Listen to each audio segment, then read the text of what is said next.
හරි. අපි වැඩ පටන් ගමු. ළමයි අපි මේ දැනට අපේ රිවිෂන් එකේ අපි ව්‍යාපාර සංකල්ප කතා කරා. ව්‍යාපාර සංකල්ප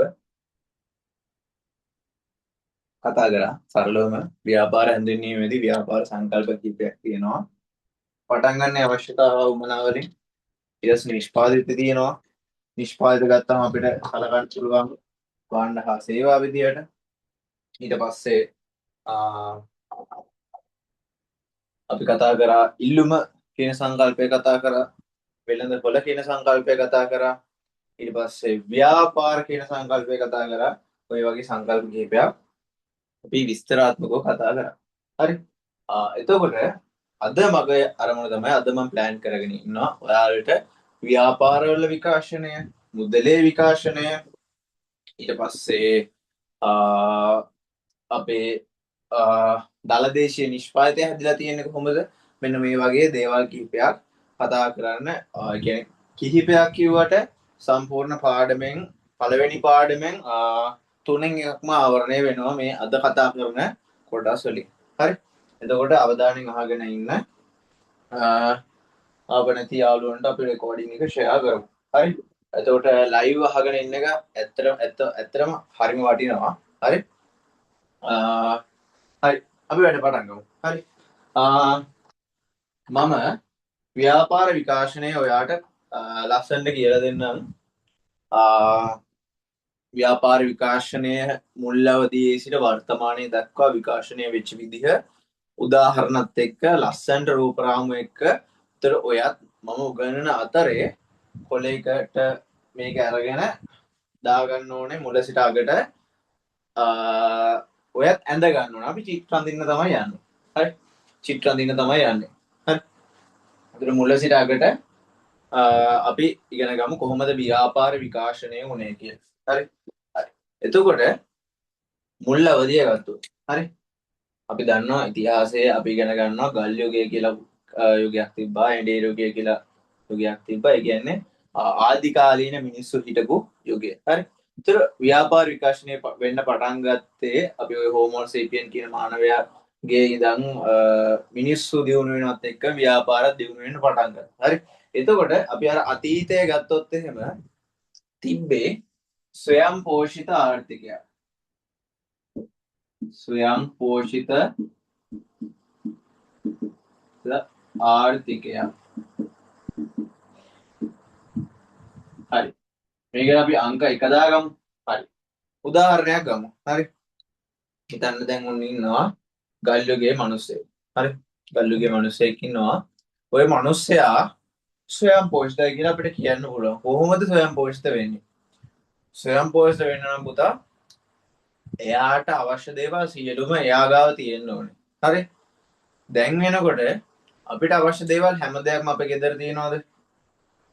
නෑ නේද? අපිට අවශ්‍ය දේවල් හැම දෙයක්ම අපේ ගෙදර නෑ. අපේ තියෙන අවශ්‍යතා හවුමනා හරිම සංකීර්ණයි. ඒක නිසා අපිට තියෙන අවශ්‍යතාව වුණා අපේ ගෙදර තියෙන දේවල් වලින් විතරක් සම්පූර්ණ කරගන්න බෑ. හරිද? ඒක නිසා අපේ අවශ්‍යතා හවුමනා අපි සපුරා ගන්න වෙනත් ස්ථානයකට යනවා. ඒකට කියනවා අපි වෙළඳ පොළ කියලා. අපි වෙළඳ පොළට ගිහිල්ලා තමයි ව්‍යාපාර වලින් තමයි අපේ අවශ්‍යතා හවුමනා ඉටු කරගන්නේ. හැබැයි අතීතයේ ස්වයං පෝෂිත ආර්ථිකයේ හිටපු ආදි කාලීන මිනිස්සු එයාලට අවශ්‍ය දේවල් එයාලගේ ගෙවල් වලම හදාගත්තා. හරි. එයාලගේ ගෙවල් වලම එයාලා හදාගත්තා. හරි. එහෙම නැත්තම් එයාලා දඩයන් කරලා අරගෙන ආවා. හරි. එයාලා ගොවිතැන් කරලා Tamanට අවශ්‍ය දේවල් වවා ගත්තා. හරිද? එතකොට කිසිම දෙයක් වෙන කොහෙන්වත් මෙලදී ගන්නවත් ඉල්ලන්නවත් ගියේ නැහැ. හරිද? ඒ යුගයට අපි කියනවා ස්වයං පෝෂිත ආර්ථිකය කියලා. හරි. දැන් හිතන්න ඉන්නවා අපි මිනිස්සෙක්. හරි. මෙන්න ඉන්නවා ඔන්න අපි හිතමු මෙයා ගල් යුගයේ ඉන්න මිනිස්සෙක්. හරි. ඔන්න ටික කාලයක් යද්දි. හරි. ඔන්න ස්වයං පෝෂිත ආර්ථිකයක් තියෙන්නේ. මෙයා Tamanට අවශ්‍ය දේවල් සපුර ගන්න දඩයන් කරලා. හරි. දඩයන් කරලා තමයි සත්තු මරලා තමයි මෙයා Tamanට අවශ්‍ය දේවල් සපුර ගන්න. හරි. එතකොට දඩයන් කරලා තමන්ට අවශ්‍ය දේවල් සපුරා ගැනීමේදී එයා දේවල් ඉගෙන ගන්නවා. හරි. දේවල් ඉගෙන ගන්නවා. කොහොමද දඩයන් කරන්නේ? මොනවද පාවිච්චි කරන ආයුධ? කොහොමද අපි සත්තු ඉන්න තැන් හොයාගන්නේ? හරි. ඔය වගේ දේවල් එයා ටික ටික ඉගෙන ගන්නවා. හරිද? හරි. අපි ඒකට කියනවා විශේෂීකරණය වෙනවා කියලා. හරි. එතකොට මේ හිටපු මිනිස්සයා, හරි. මේ හිටපු මිනිස්සයා ටික ටික දේවල් දැන් ඉගෙන ගන්නවා. හරි. ටික ටික දේවල් දැන් ඉගෙන ගන්නවා. හරි. ඒකට කියනවා අපි විශේෂීකරණය වීමක් කියලා. විශේෂීකරණය. හරි. දැන් මොකද කරන්නේ? මෙයා තමන්ට අවශ්‍ය දේවල් තමන්ම සපුරා ගන්න යෝගී. අන්න ඒක අපි කතා කරලෙමු. ඔය තමන්ට අවශ්‍ය දේවල් තමන්ම සපුරා ගන්න එකට අපි එක නමක් කියනවා. හරි හොඳට මතක තියාගන්න. අපි ඔකට කියනවා ඍජු නිෂ්පාදනය කියලා. ඍජු නිෂ්පාදනය. ඍජු නිෂ්පාදනය. හරි. ඔක ලියා ගන්න. හරි. එතකොට අපි ඍජු නිෂ්පාදනය කියන එක නිර්වචනය කරගත්තා. හරි. ඍජු නිෂ්පාදනය කියන එක නිර්වචනය කරගත්තොත් ඒකත් උත්තරම ලියා ගත්තා නම් හොඳයි. හරිද? ඒකත් උත්තරම ලියා ගන්න. ඍජු නිෂ්පාදනය කියලා කියන්නේ වෙළඳපොළ අරමුණු කර නොගෙන තම පරිභෝජනය අරමුණු කරගෙන සිදු කරන නිෂ්පාදනය ඍජු නිෂ්පාදනය ලෙස හඳුන්වයි. වෙළඳපොළ අරමුණු කර නොගෙන තම පරිභෝජනය අරමුණු කරගෙන සිදු කරන නිෂ්පාදනය ඍජු නිෂ්පාදනයෙන් ලෙස හඳුන්වයි. ඒකත් උත්තර ලියා ගන්න. හරි. මම හිතනවා ලියා ගන්න ඇති කියලා. හරි. ඊට පස්සේ අපි යනවා නැවතත් මේ විශේෂීකරණයට. දැන් මෙතන තිබ්බ ඍජු නිෂ්පාදනය උනාට තව ටිකක් මෙහෙට එද්දී වක්‍ර නිෂ්පාදනය කියන එකක් අපි කතා කරනවා. එතෙන්ට ආවම මම ඒක කියලා දෙන්නම්. හරි. දැන් විශේෂීකරණය වෙනවා. හරි. දැන් අර දඩයන් කරපු මිනිස්සයා දැන් දන්නවා ටික ටික සත්තු ඉන්නේ කොහෙද කියලා. සත්තු අල්ලගන්න තැන් දන්නවා. හරිද? එතකොට එයා පාවිච්චි කරපු ආයුධ දැන් මුවහත් කරගන්න දන්නවා. මොනවද ඒ සත්තුන්ට ආවේනික ආයුධ කියලා දන්නවා. එයා දැන් විශේෂීකරණය වෙනවා. හරි. ඔන්න දැන් එයා අලුතෙන් ඔන්න දුන්නක් හදාගෙන තියෙනවා. හරි. ඔන්න ඔහම අලුතෙන් දුන්නක් හදාගෙන තියෙනවා. මේ ඊතලේ මේ දුන්න ඈ. හරි. ඔන්න දුන්න. හරි. හරි. තව මෙයා ගාව දැන් හොඳට මුවහත් කරව පොරවකුත් තියෙනවා. හරි. හොඳට මුවහත් කරව පොරවක් තියෙනවා. හරි. හරි. මේ වගේ දැන් මෙයාට සත්තු දඩයන් කරන්න ලේසි. සත්තු දඩයන් කරන්න ලේසි. හරි. එතකොට තව මෙයා ගාව තව දැල් තියෙන්න පුළුවන්. හරි. මෙයා දැන් ටික ටික අර සබ්ජෙක්ට් එක මාස්ටර් කරනවා. සබ්ජෙක්ට් එක මොකද? එයාගේ දඩේම. එයා තමන්ට අවශ්‍ය දේවල් සපුරාගත්තේ දඩේමෙන්. හරි. දඩේමෙන්. මෙයා දැන් සබ්ජෙක්ට් එක මාස්ටර් කරනවා. හරි. ඒකට අපි කියනවා විශේෂීකරණය කියලා. හරි. ඔය විශේෂීකරණය වීම නිසා හරිද? ඔය විශේෂීකරණය වීම නිසා දැන් හිතන්න ඔයා කලින් නම් දඩේමේ ගිහිල්ලා අල්ලගත්ත වල්ලූරෝ එක්කෙනෙක්. හරිද? කලින් නම් හරිම අමාරුයි සමහර දවස්වලට අහු වෙන්නේ නැහැ. හරි? වල්ලූරෝ එක්කෙනයි අල්ලගත්තා. හරි? දැන් හැබැයි ටික කාලයක් යද්දි ඔයා මොකද කරන්නේ? දැන් වල්ලූරෝ දෙන්නේ තුන් දෙනෙක් අහු වෙනවා. හරි? ඔයා මොකද වැඩේ ස්කිල්ෆුල් වෙනවා. ඔයා හොඳට තාක්ෂණය පාවිච්චි කරලා දැනුම පාවිච්චි කරලා වැඩේ කරනවා. හරි? එතකොට මොකද උනේ? දැන් ඔයාට වල්ලූරු දෙතුන් දෙනෙක් ඇල්ලුවා කියලා ඔය දෙතුන් දෙනාම පරිපෝෂණය ඔයාට දෙතුන් දෙනාම ආහාරයට ගන්න පුළුවන්ද? බෑ. පුළුවන්ද? බෑ. දෙතුන් දෙනාම ආහාරයට ගන්න බෑ. හරි? ඒක නිසා මොකද වෙන්නේ? ඔයාගා බිහි වෙනවා තුන්වෙනි ස්ටෙප් එකට අපි යනවා අතිරික්ත නිෂ්පාදනයක් බිහි වෙනවා. උන අපි කියනවා අතිරික්ත නිෂ්පාදනය. හරි? ඔන්න අතිරික්ත නිෂ්පාදනය. අතිරික්ත නිෂ්පාදනයක් බිහි වෙනවා. හරි? දැන් ඉන්න ඔයා ගාව වල්ලූරෝ වැඩිපුර දෙන්නේ. හරි? අපි ඌරෝ මෙන්න මෙහෙම අතගමු. හරි. ඌරගේ මෙන්න මෙහෙම නැට්ට මෙහෙම තියෙනවා. මූණ මෙහෙම තියෙනවා. මෙතනින් නාය තියෙනවා. ඇස් දෙක තියෙනවා. ඔන්න කකුල් තියෙනවා. හරි? කකුල් හතරක් තියෙනවානේ. හරි. මෙයාව ඔන්න දැන් ඔයා පරිභෝජනය කරනවා. හරි? මෙයා ඔයාව දැන් කනවා. හරි පවුලේ කට්ටියත් එක්ක ඔයා දැන් කනවා. හරි ආහාරයට ගන්නවා. හරි? හැබැයි මෙන්න තව දෙන්නෙක් දැන් ඔයා අල්ලන් එනවා. හරි. තව දෙන්නෙක් ඔයා දැන් අල්ලන් එනවා. ඒ කට්ටිය ඔයාට වැඩි. හරි. ඒ දෙන්න ඔයාට වැඩි.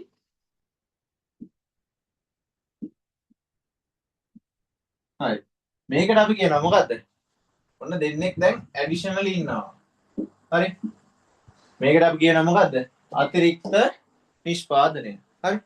ඔය අතිරික්ත නිෂ්පාදනය දැන් ඔයා ගෙදර තියාගෙන කුණු වෙන්න දෙන්න බෑනේ. හරි. බල්ලෝ දෙන්නෙක් වැඩිපුර අල්ලලා ගෙදර තියාගෙන කුණු වෙන්න දෙන්න පුළුවන්ද? මේ ඉතිහාසයත් එක්ක කතා කරන්නේ ව්‍යාපාර විකාශනය.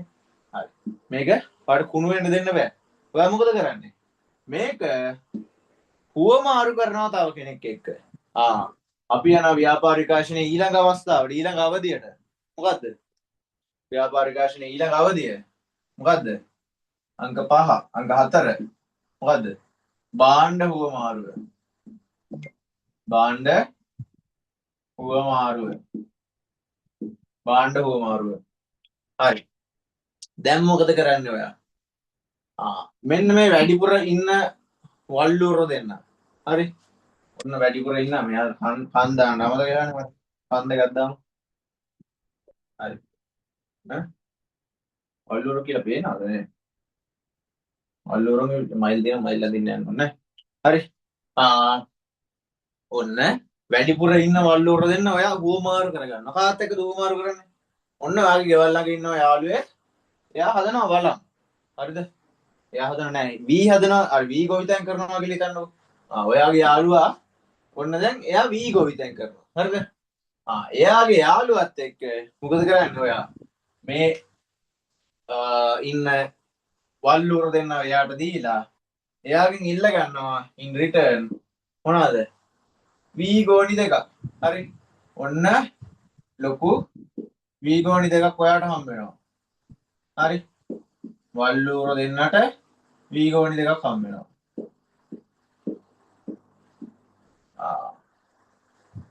භාණ්ඩ හුවමාරුව. මොකද උනේ? දැන් ව්‍යාපාර විකාශනය වෙන්නේ ඔය ටික ටික. ඔයා වල්ලුවර දෙන්නව දීලා වී ඉල්ල ගත්තා. හරි. දැන් මෙතන මේ කතා කරන භාණ්ඩ හුවමාරුව භාණ්ඩ සමග හුවමාරු වීමක් වෙන්නත් පුළුවන්. හරිද? දැන් මේ මොනවාද? මේ ඇවිල්ලා V. හරිද? මේ මොනවාද? V. හරි. මේ ඇවිල්ලා මොනවාද? මොන හුවමාරුවක්ද? තියාගන්න මෙතනින් භාණ්ඩයක් සමග හුවමාරු වීම. හරි. මේත් ඇවිල්ලා භාණ්ඩයක්. මේත් ඇවිල්ලා භාණ්ඩයක්. හරි. දැන් මේ ඇවිල්ලා භාණ්ඩ අතර හුවමාරු වීම. තව දෙයක් වෙන්න පුළුවන්. මොකද්ද? භාණ්ඩයක් සේවාවක් හුවමාරු වෙන්න පුළුවන්. නේද? බැරිද? ඔයා වල්ලුවර අරන් එනවා. මෙතන ඉන්නවා කවුද? අපි ගමු වේද මහතා. ඔන්න වේද මහතා ඉන්නවා. වේද මහතාගේ ඇස් දෙකයි කටයි ඔන්න රැවුලක් තියෙනවා වේද මහතාගේ. හරි? ඔන්න රැවුලක් තියෙනවා. වේද මහතා ඔන්න ටී-ෂර්ට් එකයි තරමකුයි අදන් ඉන්නේ. හරි? ඔන්න වේද මහතා ඉන්නවා. වේද මහතාගෙන් ඔයා ගන්නවා මොනවද? වේද මහතාගේ අතේ තියෙනවා මොනවද? බෙහෙත්. මොනවද තියෙන්නේ? බෙහෙත්. මාත් එක්කම ඇඳ ගන්න මේවා. මොකද්ද මේ බෙහෙත් තියෙන්නේ? හරි. හරි. වේද මහත්තයා එතකොට මොනවද තියෙන්නේ? එයා ගාව තියෙන්නේ මොකද්ද? සේවාවක්. හරි. එයා ගාව තියෙන්නේ භාණ්ඩයක් නෙමෙයි සේවාවක්. එයා ගාව තියෙන්නේ මොකද්ද? භාණ්ඩයක් නෙවෙයි සේවාවක්. දැන් මොකද කරන්නේ? ඔයා මෙතනින් භාණ්ඩ දීලා හරි භාණ්ඩ දීලා ඒ වෙනුවට ගන්නවා මොකද්ද? වේද මහත්තයාගෙන් බෙහෙත් ගන්නවා. හරි. වේද මහත්තයාගෙන් බෙහෙත් ගන්නවා. හරි. එතන මේ භාණ්ඩ හුවමාරුවට අපිට තවත් නමක් කියන්න පුළුවන් බාටර් ක්‍රමය කියලා. ඔයා ලියා ගන්න මේ හරියෙන් අපි මේ භාණ්ඩ හුවමාරුවට කියනවා තවත් නමක් බාටර් ක්‍රමය කියලා. හරි. මේකත් ලියා ගන්න. බාටර් ක්‍රමය. හරි. දැන් මොකද කරේ? ඔයා ගාව තිබ්බ අතිරික්ත නිෂ්පාදනය අපි මේකට කියන අතිරික්ත නිෂ්පාදනය කියලා.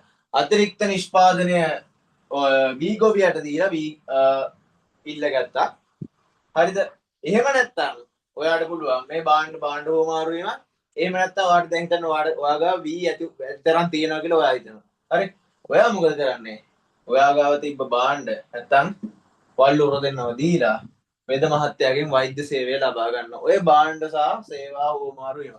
තව සේවා හෝමාරු වෙන්නත් පුළුවන් ඈ. මෙතන හිතන්න ඔයා ගුරුවරයෙක් විදිහට ගුරු වෘත්තිය කරනවා. වෙද මහත්තයාගේ පුතාට උගන්වනවා. ඊට පස්සේ වෙද මහත්තයාගේ බෙහෙත් ගන්නවා. හරි? ඔන්න මේ විදිහට බාණ්ඩ අතර හෝමාරු වෙන්න පුළුවන්. බාණ්ඩ සේවා අතර හෝමාරු වෙන්න පුළුවන්. හරි? බාණ්ඩ හෝමාරු වෙන්න පුළුවන්. බාණ්ඩ සේවා හෝමාරු වෙන්න පුළුවන්. හරි? හරි. ඕක වෙන්නේ බාණ්ඩ හෝමාරුව. දැන් ওই බාණ්ඩ හෝමාරුව දිගටම කරගෙන යද්දී හරි දිගටම කරගෙන යද්දී දැන් මිනිස්සු නිෂ්පාදනය කරන්නේ ඍජු නිෂ්පාදනයක් නෙවෙයි. හරි? ඒ කියන්නේ Tamanට පරිභෝජනය කිරීම අරමුණු කරගෙන නෙවෙයි දැන් නිෂ්පාදනය කරන්නේ. ටික ටික යද්දී තේරෙනවා වැඩිපුර නිෂ්පාදනය කරන තරමට අපිට වැඩිපුර බාණ්ඩ පරිභෝජනය කරන්න පුළුවන්. ටික ටික යද්දී තේරෙනවා දැන් එන්න මිනිස්සුන්ට තේරෙනවා Tamanටම විතරක් නිෂ්පාදනය කරගන්නවට වඩා හරි අපි වෙළඳපොළ අරමුණු කරගෙන බාණ්ඩ නිෂ්පාදනය කිරීමේදී මොකද වෙන්නේ? අපිට පුළුවන් මොකක් කරන්නද? වැඩිපුර බාණ්ඩ නිෂ්පාදනය කිරීමේදී අපිට පුළුවන් අනිත් මිනිස්සුන්ගෙන් යම් දේවල් බාණ්ඩ හා සේවා ඕමාරු කරගන්න. හරි? උතර ඕක සංවර්ධනය වීමේදී හරිද? ඕක දිගටම දියුණු වෙද්දී පටන් ගන්නවා මොකද්ද? බාණ්ඩ හෝමාරුව දිගින් දිගට යද්දී පටන් ගන්නවා මොකද්ද? අංක 5 වෙළඳාම. හරි? දැන් මෙතන මොකද්ද වෙන්නේ? මෙතන වෙන්නේ වක්‍ර නිෂ්පාදනයක්. හරි? වෙළඳාමේදී වෙන්නේ ඍජු නිෂ්පාදනයක් නෙවෙයි වක්‍ර නිෂ්පාදනයක්. වක්‍ර නිෂ්පාදනයක්. හරි. මොකද්ද වක්‍ර නිෂ්පාදනය කියන්නේ? ඔතන ලියා ගන්න. වක්‍ර නිෂ්පාදනය කියලා කියන්නේ. හරි? වක්‍ර නිෂ්පාදනය කියලා කියන්නේ වෙළඳපොළ අරමුණු කරගෙන බාණ්ඩ හා සේවා නිෂ්පාදනය කිරීම. වෙළඳපොළ අරමුණු කරගෙන බාණ්ඩ හා සේවා නිෂ්පාදනය කිරීම වක්‍ර නිෂ්පාදනය ලෙස හඳුන්වනවා. සරලව කාටවත් වැරදි කියන්න බෑ. හරි? වෙළඳපොළ අරමුණු කරගෙන බාණ්ඩ හා සේවා නිෂ්පාදනය කිරීම වක්‍ර නිෂ්පාදනය ලෙස හඳුන්වනවා. ඔයා පුතා මේක ලියන්න A3 කොලයක් වගේ පාවිච්චි කරනවා නම් ගොඩක් හොඳයි.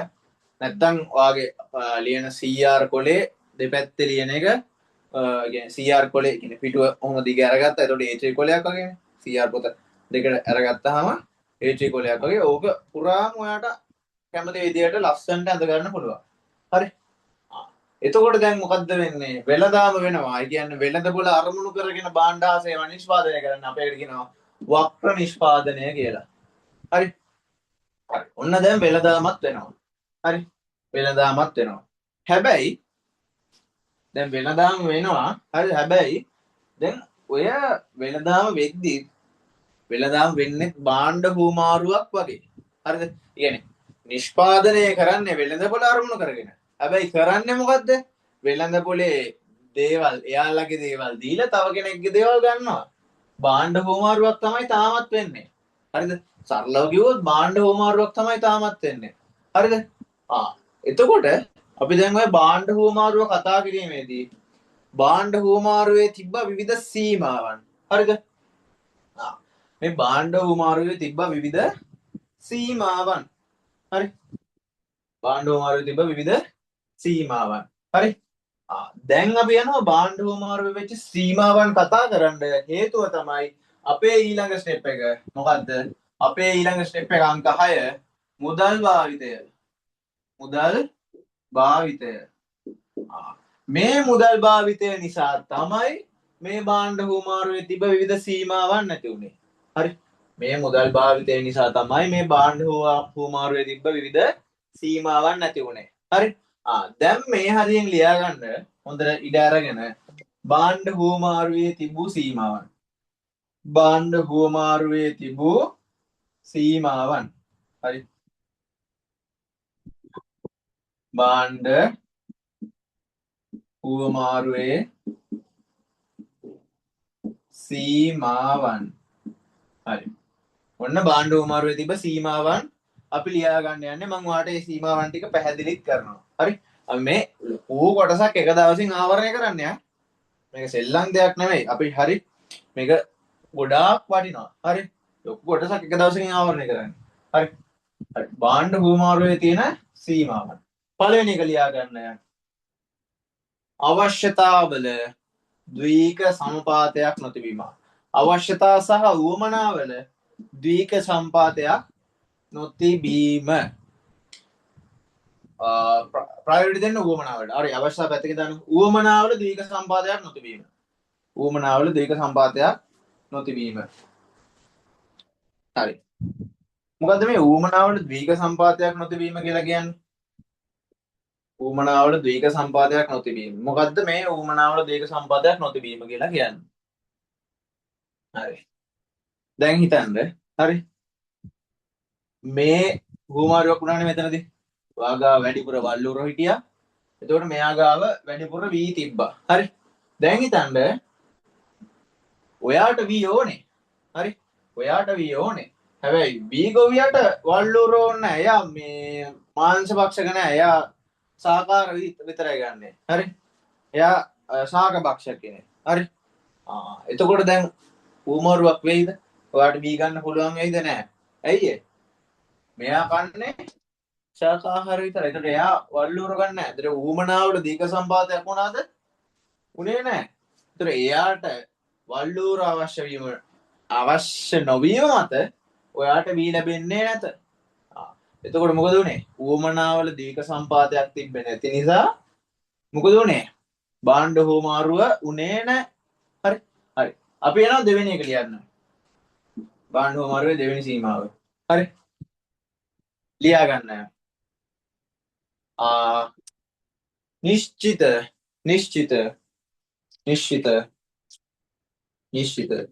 කිරුම් මිනුම් ක්‍රමයක්. නිශ්චිත කිරුම් මිනුම් ක්‍රමයක් නොතිබීම. නිශ්චිත කිරුම් මිනුම් ක්‍රමයක් නැත්නම් නිශ්චිත හුවමාරු අනුපාතයක් නොතිබීම කියලා ලියන්න. නිශ්චිත හුවමාරු අනුපාතයක් නොතිබීම. නිශ්චිත හුවමාරු අනුපාතයක් නොතිබීම. හරි. මොකද්ද මේ නිශ්චිත හුවමාරු අනුපාතයක් නොතිබීම කියලා කියන්නේ? හරි. දැන් හිතන්න ඔයා මෙතනදී වල්ලූර සහ වී හුවමාරුවක් වෙනවා. හරිද? හැබැයි ඔයා දන්නේ එක වල්ලූරෙක් කොච්චර වීගෝනි කීයක් වටිනවද කියලා. හරි. එක වල්ලූරෙක් කොච්චර වීගෝනි ගාණක් වටිනවද කියලා දන්නේ නැහැ ඉස්සර. ඇයි ඒ? කිරුම් මිනුම් ක්‍රම තිබ්බේ නැහැ. හරිද? දැන් මූල්‍යමය වටිනාකමක් දෙන්න පුළුවන් උනේ නැහැ ඉස්සර. හරිද? දැන් එහෙමනම් අපි දන්නවා එක වල්ලූරේ රුපියල් හිතන්න එක වල්ලූරේ රුපියල් 20000යි. හරිද? වීගෝනියක් රුපියල් 10000යි. හරි. එක වල්ලූරේ රුපියල් 20000යි වීගෝනියක් රුපියල් 10000යි. අපිට කියන්න පුළුවන් එතකොට එක වල්ලූරේ වීගෝනි දෙකක් වටිනවා. හරිද? හැබැයි ඉස්සර ඔය නිශ්චිත හුවමාරු අනුපාතයක් තිබ්බේ නැහැ. හරිද? රුපියල් සහ කිසියම් විනිමය මාධ්‍යයක් භාවිත කරලා ඒක මනින්න ක්‍රමයක් තිබ්බේ නැහැ. ඒකට වටිනාකමක් දෙන්න ක්‍රමයක් තිබ්බේ නැතිවීම නිසා මොකද උනේ? හුවමාරු කටයුතු සිද්ධ වුණේ නැහැ. හරි. හුවමාරු කටයුතු සිද්ධ වුණේ නැහැ. හරි. හරි. ඊට පස්සේ අපි යනවා. හරි. ඊට පස්සේ අපි යනවා තුන්වෙනි එක ලියා ගන්න. බාණ්ඩ හුවමාරුවේ තිබ්බ තුන්වෙනි සීමාව. බාණ්ඩ හුවමාරුවේ තිබ්බ තුන්වෙනි සීමාව ලියා ගන්න. කුඩා කොටස් වලට බෙදීම අපහසු වීම. කුඩා කොටස් වලට බෙදීම අපහසු වීම. කුඩා කොටස් වලට බෙදීම අපහසු වීම. ඒ කියන්නේ මොකද්ද? කුඩා කොටස් වලට බෙදීම අපහසු වීම. ඒ කියන්නේ මොකද්ද? දැන් හිතන්න අපිට දැන් මේ තියෙන භාණ්ඩ හා සේවා අපිට ප්‍රයෝජනවත් විදියට අපිට බෙදා ගන්න ක්‍රමයක් තියෙන්න ඕනේ. හරි.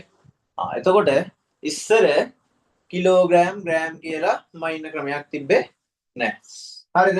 සෙන්ටිමීටර් මීටර් කියලා මයින්න ක්‍රමයක් තිබ්බේ නැහැ. හරිද? ඒක නිසා හරිද? භාණ්ඩ වලට වටිනාකමක් දෙන්න ක්‍රමයක් තිබ්බේ නැහැ.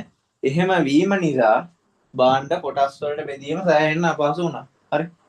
හිතන්න දැන් ඔයා ගෙදර සහෝදරෙක් හෝ සහෝදරියක් ඉන්නවා නම් ඔයාගේ ගෙදර දැන් හිතන්න කේක් කෑල්ලක් අරන් එනවා තාත්තා ගෙදරින්. හරි. ඔය කේක් කෑල්ල බෙදා ගන්න දැන් නම් අපිට ඕන නම් දැන් ඔය දැන් සහෝදරියෝ මොකද කරන්නේ?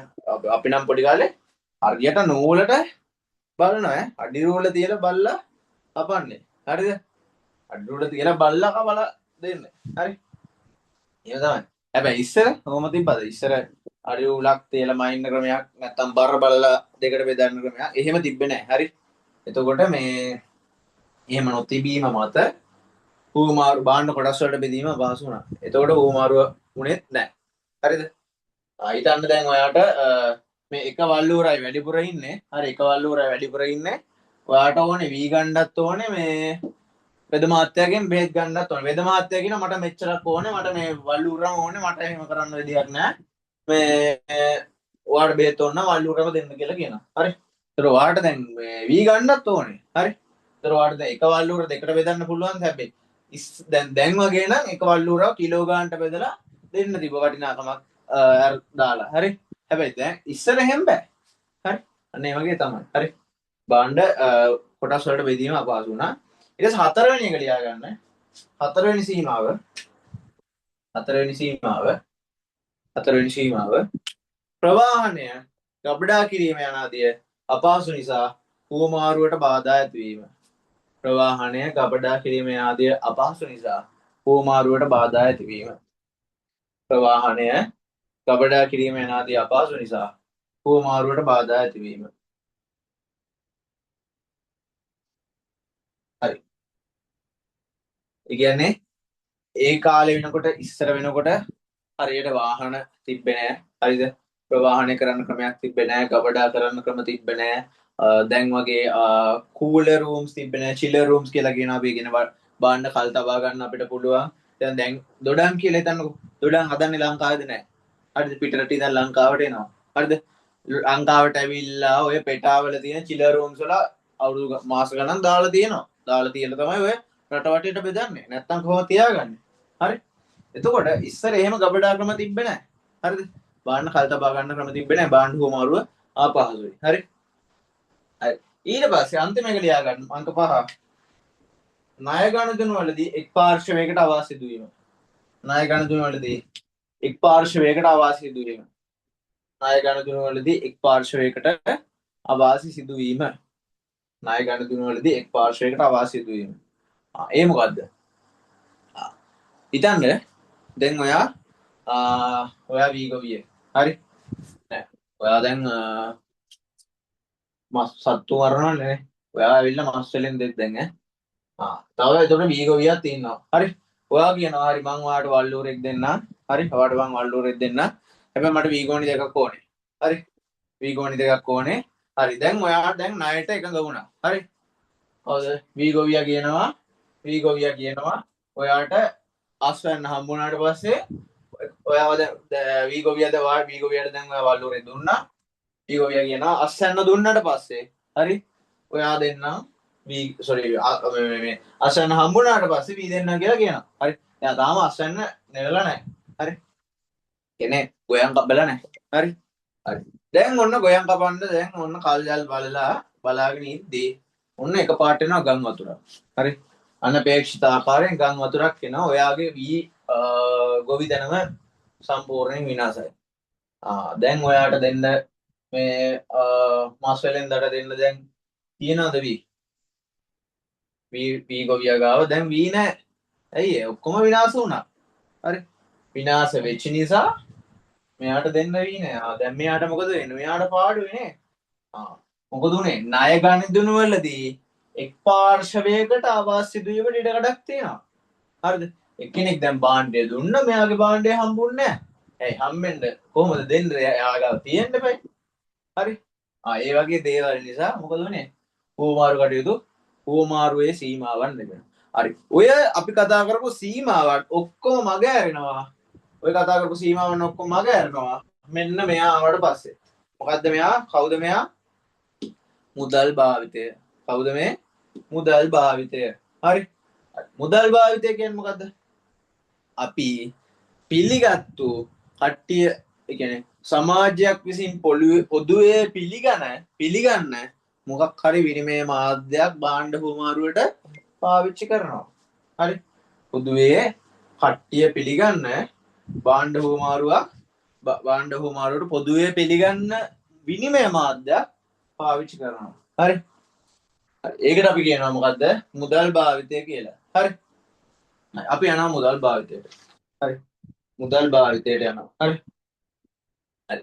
දැන් මේ භාණ්ඩ හුවමාරු විවිධ සීමාවන් තිබ්බා. හරි. භාණ්ඩ කොටස් වලට බෙදන්න ක්‍රමයක් තිබ්බේ නැහැ. භාණ්ඩ වලට වටිනාකමක් දෙන්න ක්‍රමයක් තිබුණා. දැන් හැබැයි තියෙනවා මොකද්ද? භාණ්ඩ වලට වටිනාකමක් දෙන්න ක්‍රමයක්. ඇයි ඒ? මුදල් ඇවිල්ලා තියෙනවා. හරි. මුදල් ඇවිල්ලා තියෙනවා. හරි. දැන් හරිද? දැන් අපි මේ භාණ්ඩ සේවා නිෂ්පාදනය කරන්න ව්‍යාපාර දැන් ටික ලෑස්ති වෙද්දී හරිද? ව්‍යාපාර විකාශනය කතා කරගෙන යද්දී ව්‍යාපාර විකාශනය පොඩ්ඩක් පැත්තකින් තියලා අපි යනවා මුදලේ විකාශනය කතා කරන්න. හරි. මුදල කොහොමද විකාශනය වුණේ කියලා අපි දැන් කතා කරනවා. හරි. ඔන්න තවත් කොටසක් මුදලේ විකාශනය විභාගයට අහනවා. හරි. ඒතර අද කතා කරනවා අපි ගොඩක් දේවල්. හරි. ඒතර අපි දැන් කතා කරනවා මුදලේ විකාශනය. හරි. ඔයා ලියා ගන්න ඕනේ. මම ලියන්නේ නැහැ බෝඩ් එකේ ඊට පස්සේ වෙන නිසා. හරි. ඔයා ලියා ගන්න ඕනේ. හරි. මුදලේ විකාශනය. දාගන්න මෙතනින් මුදල් භාවිතය දැන් හරි. මුදලේ විකාශනය.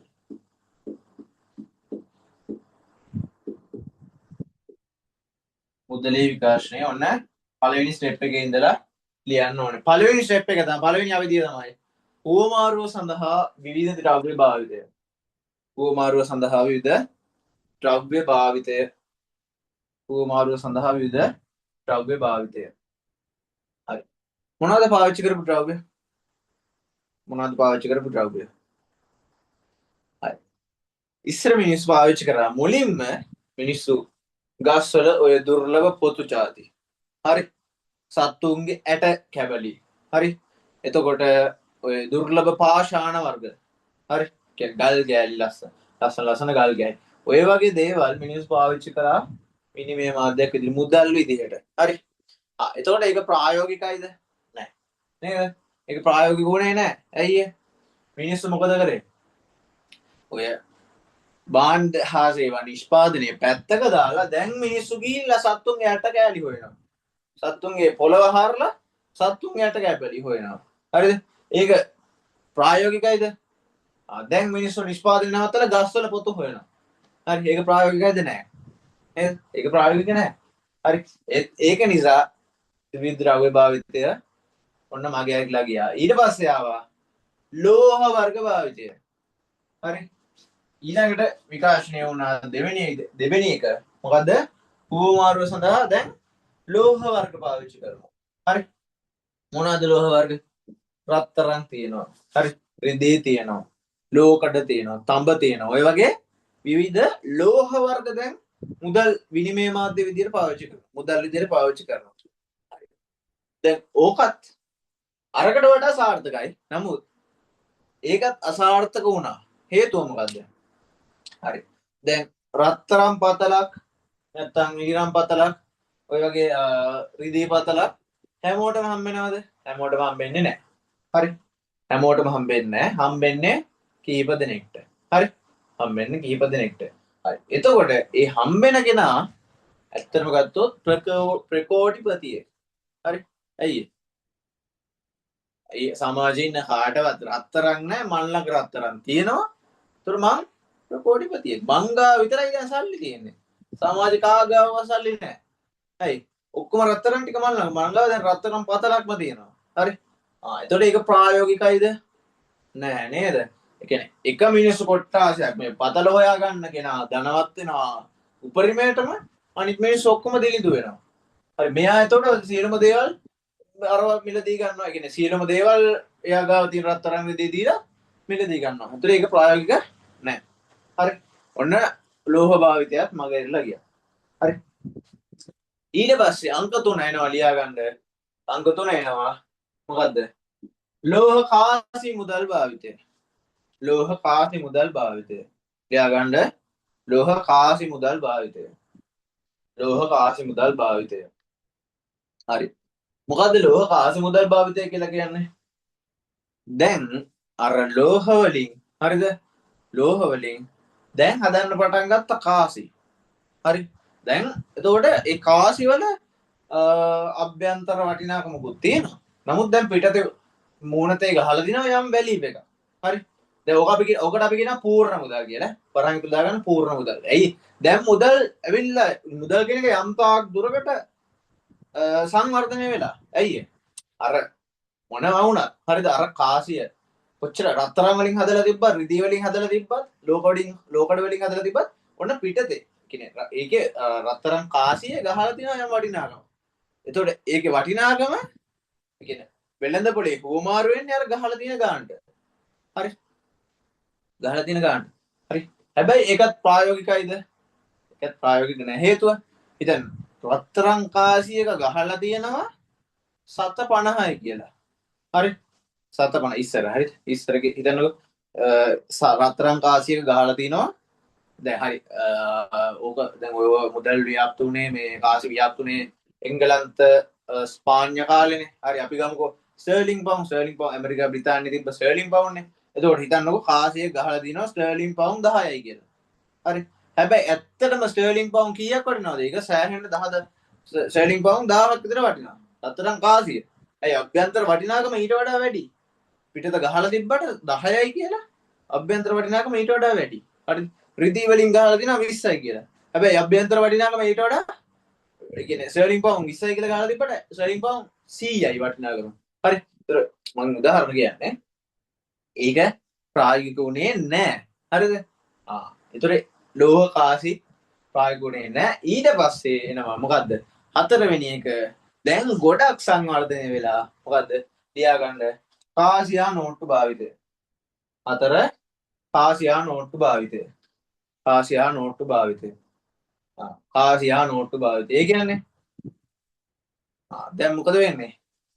අර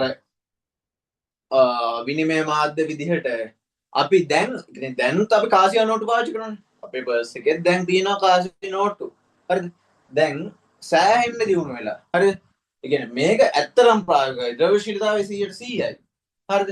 ඒ කියන්නේ අපිට ඕනෙම හුවමාරුවක් ඕනෙම ගණනුවක් කරන්න මේ කාසියා නෝට්ටු පාවිච්චි කරන්න පුළුවන්. ඒක නෝට්ටු වල ඇත්ත වටිනාකම නේ. කොලේ ගත්තොත් එහෙම එච්චර වටින්නේ නැහැ. හැබැයි අපි මේ කොලේට පිළිගත්ත මූල්‍ය අධිකාරියක් යම් වටිනාකමක් දෙනවා. අද රුපියල් 5000 කොලේ ගත්තොත් ඒ මැටීරියල් එකේ වටිනාකම රුපියල් 100ක් විතර වගේනේ. හැබැයි ඇත්තට මේකේ ගහලා තියෙනවා 5000 කියලා. දැන් මොකද වෙන්නේ? ඒකට හොඳ වටිනාකමක් හම්බෙලා තියෙනවා. හරි. කාසියා නෝට්ටු. හරි. කාසියා නෝට්ටු භාවිතය. හරි. ඊට පස්සේ මොකද වුනේ?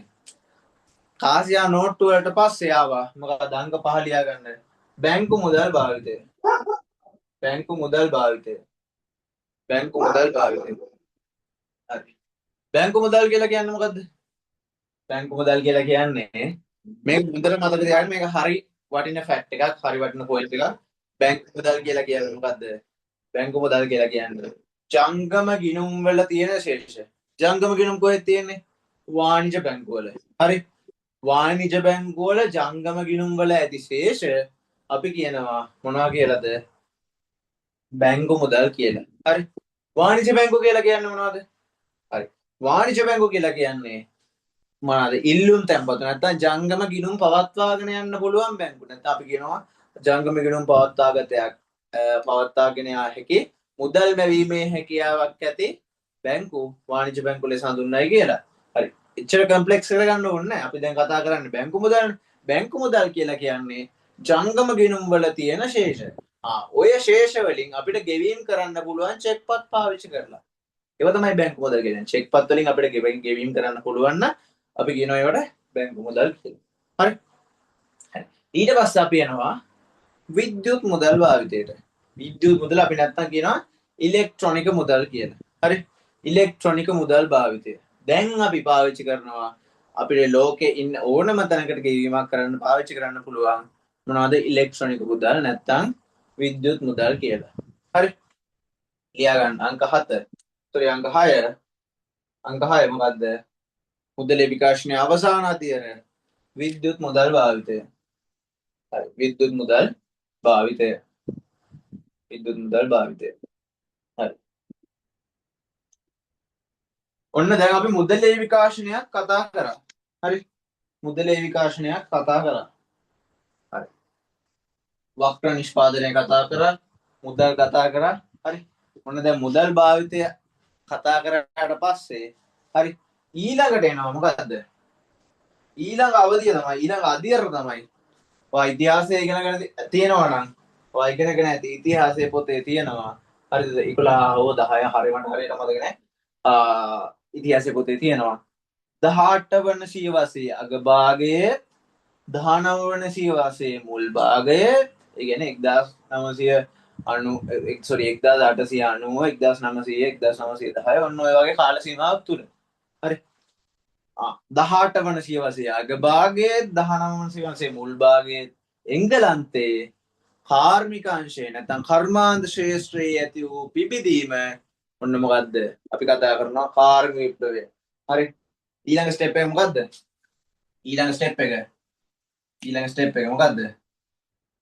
හරි. මම මේ ටික දැන් මකනවා මේ ඉලක්කම් ටික මකනවා.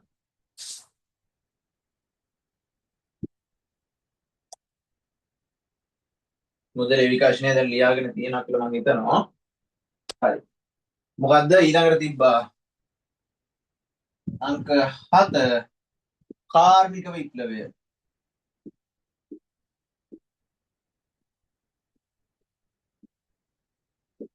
කාර්මික විප්ලවය. කාර්මික විප්ලවය කියන්නේ මොකද්ද එතකොට? 18 වන සියවසේ අග භාගයේ 19 වන සියවසේ මුල් භාගයේ එංගලන්තයේ කර්මාන්ත ශාස්ත්‍රයේ ඇති වූ පිබිදීම අපි කියනවා මොකක් කියලාද? කාර්මික විප්ලවය කියලා. හරි. අපි කියනවා කාර්මික විප්ලවය කියලා. හරි. හරි. ඔන්න කාර්මික විප්ලවය කතා කරා. හරි. හරි. මෙන්න මේ කාර්මික විප්ලවය නිසා එක එක ශාස්ත්‍රවල ලොකු දියුණුවක් ඇති වුණා. හරි. අපි මේක කාර්මික විප්ලවයේ බෙදන්න පුළුවන් කොටස් දෙකකට. හරි. කාර්මික විප්ලවය නිසා දියුණු වුණා. හරි. දියුණු වුණා. දැන් ඔයාගේ කොලේ හොඳට මගේ බෝඩ් එකේ ඉන්න නැති ඔයාගේ කොලේ හොඳට ඊට තියෙනවා. හරි. ඔයාගේ කොලේ හොඳට ඊට තියෙනවා. ඊට නැත්තම් කොලයක් කඩලා අරගෙන හරි ඔන්න ඔතන අලව ගන්න. හරි. එතකොට කාර්මික විප්ලවය ශේෂ්ඨ දෙක පිබිදීමට පුනරුදයට හේතු වුණා. එකක් තමයි නිෂ්පාදන ශේෂ්ත්‍රය. ඔන්න දාගන්න නිෂ්පාදන ශේෂ්ත්‍රයේ ඇති වූ වෙනස්කම්. හරි ලියා ගන්න නිෂ්පාදන ශේෂ්ත්‍රයේ ඇති වූ වෙනස්කම්. හරි. ශේෂ්ත්‍ර දෙකයි. මොකද්ද නිෂ්පාදන ශේෂ්ත්‍රයයි අනිත් එක වාණිජ ශේෂ්ත්‍රයේ ඇති වූ වෙනස්කම්. වාණිජ ශේෂ්ත්‍රයේ ඇති වූ වෙනස්කම්. හරි. වාණිජ ශේෂ්ත්‍රයේ ඇති වූ වෙනස්කම්. ලියාගත්තද? දැන් අපි කතා කරනවා කාර්මික විප්ලවය නිසා නිෂ්පාදන ශේෂ්ත්‍රයේ ඇති වෙච්ච වෙනස්කම් සහ මොනවාද වාණිජ ශේෂ්ත්‍රයේ ඇති වෙච්ච වෙනස්කම්. හරි. අපි යන් නිෂ්පාදන ශේෂ්ත්‍රයේ ඇති වෙච්ච වෙනස්කම් කතා කරන්නේ. හරි. පළවෙනි එක තමයි. ඔයා ලියා ගන්නවා නම් මේක වඩාත් හොඳයි. මම රෙකෝඩින් එකක් දෙන්න. ඔයාලට මගේ හරිනුච්ච එකක් තියෙනවා නම් ඔයා ඒකෙන් රෙකෝඩින් එකෙන් බලලා ලියා ගන්න කිසි ප්‍රශ්නයක් නෑ. හරි. නිෂ්පාදන ශේෂ්ත්‍රයේ ඇති වෙච්ච වෙනස්කම් කතා කරොත් එහෙම මොනවාද? පළවෙනි එක එනවා ස්වයං නිෂ්පාදන වෙනුවට වෙළඳපොළ සඳහා භාණ්ඩ හා සේවා නිපද වීම. ලියා ගන්න ස්වයං නිෂ්පාදන වෙනුවට වෙළඳපොළ සඳහා භාණ්ඩ හා සේවා නිෂ්පාදනය කියන්නේ මොකද්ද? අපි කතා කරපු ඍජු නිෂ්පාදනය වෙනුවට වක්‍ර නිෂ්පාදනයක් කරනවා කියන සරලව. හරිද? කාර්මික විප්ලවය වෙනකොට නිෂ්පාදන ශේෂ්ත්‍රය මොකද වුනේ? ස්වයං නිෂ්පාදන වෙනුවට වෙළඳපොළ ආරම්භ කරගෙන භාණ්ඩ හා සේවා වෙළඳපොළ සඳහා භාණ්ඩ හා සේවා නිෂ්පාදනය වුණා. ඔන්න පළවෙනි එක. නිෂ්පාදන ශේෂ්ත්‍රයේ ඇති වෙච්ච පළවෙනි වෙනස්කම. හරි. ඊළඟ එක මොකද්ද? දෙවෙනි එක ලියා ගන්න අත්‍යන්ත්‍ර වෙනුවට බලවේග යන්ත්‍ර භාවිතය. අත්‍යන්ත්‍ර වෙනුවට දෙවෙනි එක අත්‍යන්ත්‍ර වෙනුවට බලවේග යන්ත්‍ර භාවිතය. අත්‍යන්ත්‍ර වෙනුවට බලවේග යන්ත්‍ර භාවිතය. අත්‍යන්ත්‍ර වෙනුවට බලවේග යන්ත්‍ර භාවිතය. හරි. දෙවෙනි එක අත්‍යන්ත්‍ර වෙනුවට බලවේග යන්ත්‍ර භාවිතය. ඒ කියන්නේ දැන් ওই කාර්මික විප්ලවය නිසා මොකද උනේ? එක එක එන්ජින්ස් හොයාගත්තා. හරි. එක එක ඉන්ධන වර්ග හොයාගත්තා. හරි. ඉන්ධන වර්ග කියන්නේ පෙට්‍රල්, ඩීසල්, ලාම්පු තෙල් ඔය වගේ විවිධ ඉන්ධන වර්ග, ගල් ලකුරු ඔය වගේ ඉන්ධන වර්ග හොයාගත්තා. හරි. ඒ වගේ විදුලිය නිපදවන්න පටන් ගත්තා. හරි. විවිධ බල ශක්තියින් නිපදවන්න පටන් ගත්තා. හරි. ඒක නිසා අර අතින් කරපු නිෂ්පාදන වෙනුවට දැන් බලවේග වලින්, ඒ කියන්නේ ඉන්ධන වලින් කරන නිෂ්පාදනයන් පටන් ගත්තා. ඒක තමයි අත්‍යන්ත වෙනුවට බලවේග යන්ත්‍ර භාවිතය කියලා කියන්නේ. හරි. ඊට පස්සේ තුන්වෙනි එක මොකද්ද? ගෘහ කර්මාන්ත වෙනුවට කම්හල් කර්මාන්ත බිහුණා. ඒ කියන්නේ ගෙවල් වල තමයි කලින් නිෂ්පාදනය වුනේ. හරි. නිෂ්පාදන කටයුතු වුනේ මෙන්න මේ අවධියේදී ගෙවල් වල. හරි. මේ අවධියේදී නිෂ්පාදනය වුනේ ගෙවල් වල. හැබැයි දැන් මොකද වෙන්නේ?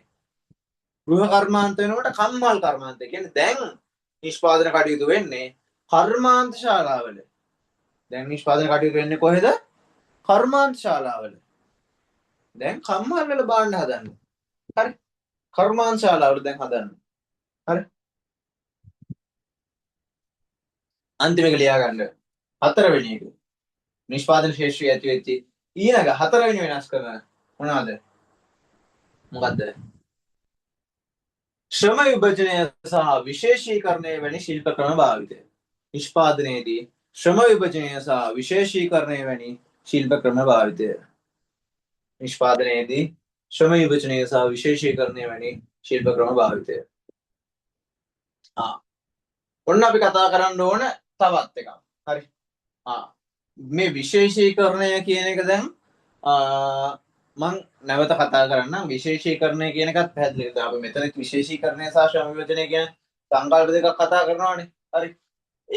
ඒකම මම මෙතනට ගෙනල්ලා කතා කරනවා. හරි. මෙතනට ගෙනල්ලා කතා කරන්නත් පුළුවන්. හරිද? ඔයා ඉඩ තියෙන ඔයාගේ නෝට් එකේ ඉඩ තියෙන මෙතන ඉඩ තියෙනවා නම් මෙතන ලියාගත්තත් කමක් නැහැ. මෙතනින් ඉඩක් ගන්න පුළුවන් නම් මෙතන ලියාගත්තත් කමක් නැහැ. හරි. හරි. දැන් අපි කතා කරනවා. හරිද? මේ ශ්‍රම විභජනයේ සත්‍යය තාම ඉවර නැහැ. ව්‍යාපාරික වශයෙන් තාම ඉවර නැහැ. හරිද? අපි දැන් සංකල්ප ගොඩාක් කතා කරගෙන යන්නේ. එක බෝඩ් එකේ සම්පූර්ණ බෝඩ් එකේම මුළු පාඩමෙන් ලොකු කොටසක් අදාවරණය කරනවා. මොකද වෙන්නේ?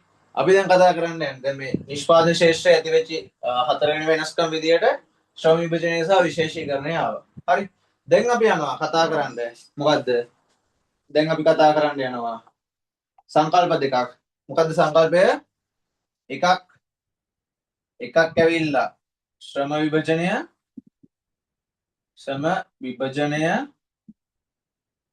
එකක් ඇවිල්ලා මොකද්ද?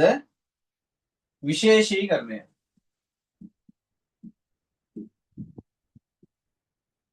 හරි. විශේෂීකරණය. හරි. ශ්‍රම විභජනය විශේෂීකරණය. හරි. දැන් ඔයා ලියා ගන්න ඕනේ ෆැක්ට් එකක්. හරිද? දැන් ඔයාලට මේක හිස්තැන් පුරවන තැන් වලට හිස්තැන් වලට දෙන්න පුළුවන්. හරි? අපි දන්නවනේ අපේ ප්‍රශ්න පත්‍රයේ තියෙනවා හිස්තැන් පුරවන්න තැන්. ඔතනටත් දෙන්න පුළුවන්. විශේෂීකරණයට පදනම මොකද්ද? විශේෂීකරණයට ෆවුන්ඩේෂන් එක මොකද්ද? ශ්‍රම විභජනය. ලියා ගන්න. විශේෂීකරණයට පදනම ශ්‍රම විභජනය වේ. අපි මේ දෙක වෙන වෙනම කතා කරනවා. හරි. විශේෂීකරණයට පදනම ශ්‍රම විභජනය වේ. එහෙනම් අපි පදනම කතා කරලා ඉමු. හරි. පදනම කතා කරලා ඉමු. හරි. මොකද ශ්‍රම විභජනයට පදනම විශේෂීකරණය. විශේෂීකරණයට පදනම ශ්‍රම විභජනය. හරි. අපි කතා කරමු පදනම. මොකද්ද පදනම? හරි. ශ්‍රම විභජනය කියලා කියන්නේ එක් නිෂ්පාදන කාර්යයන් කොටස් වලට බෙදා ඒ කාර්යයන් සඳහා විවිධ පුද්ගලයින්ට ඒ කාර්යයන් ඉටු කිරීම විවිධ පුද්ගලයින්ට පැනවීම නැත්නම් බාර දීම නැත්නම් ලබා දීම. හරි. මොකද්ද මෙතනදී කියන්නේ? හරි.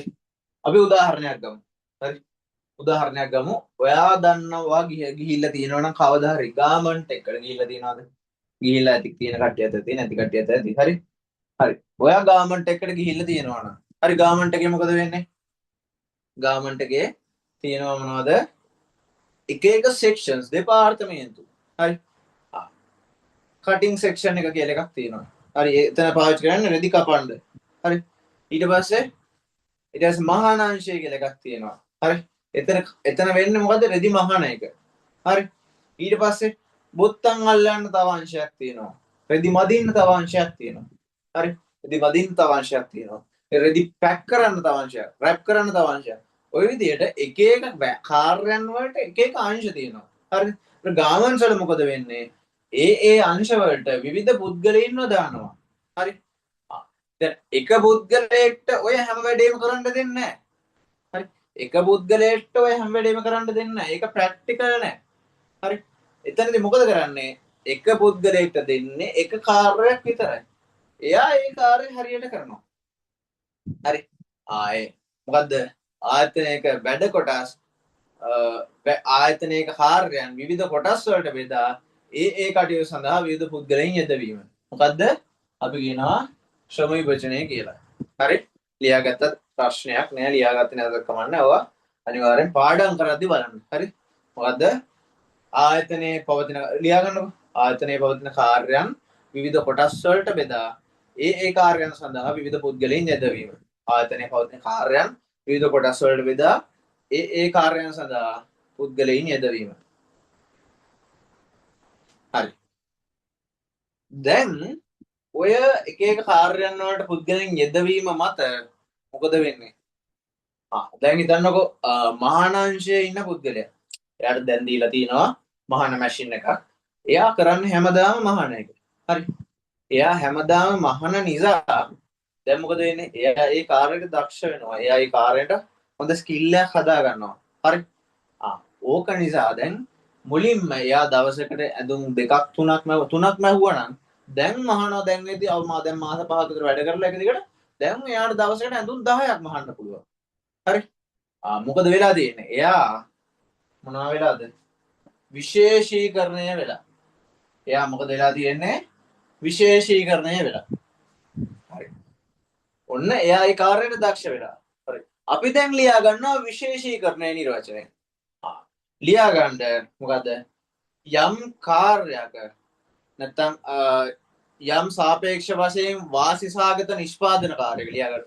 යම් සාපේක්ෂ වශයෙන් වාසිසහගත නිෂ්පාදන කාර්යයක දිගු කාලයක් නිරත වීම තුලින් යම් සාපේක්ෂ වශයෙන් වාසිසහගත නිෂ්පාදන කාර්යයක දිගු කාලයක් නිරත වීම තුලින් ලබන විශේෂ